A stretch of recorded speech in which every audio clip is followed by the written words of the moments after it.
As the target systems, we'll use a few devices. One of the target devices will be Metasploitable 2.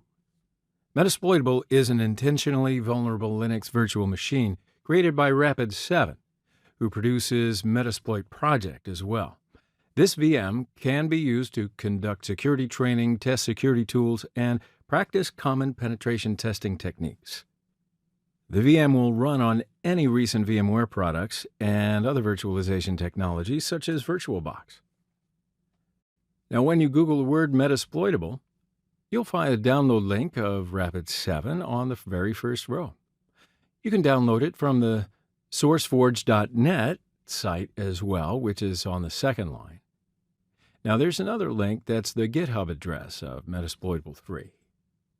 Metasploitable 3 is another version of Metasploitable produced by, again, Rapid7. So let's go to that page. System requirements in the README section says that Metasploitable 3 virtual machine requires 65 gigabytes of free space on my drive and 4.5 gigabytes of RAM. Well, these amounts are a little too much for me.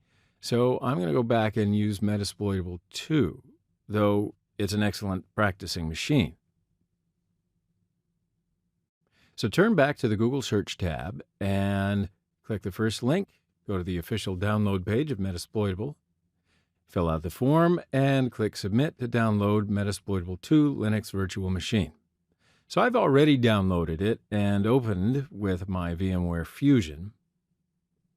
Now, as you can see, I do have other VMs here, OWASP, Broken Web Applications, and a Windows XP. You may download and use other systems like these, just to give you more scanning practice. So let's look at the settings of Metasploitable. I'll use my virtual machines in network mode, and I allocated a gig of RAM, which is the recommended amount. So now we're ready to run the VM.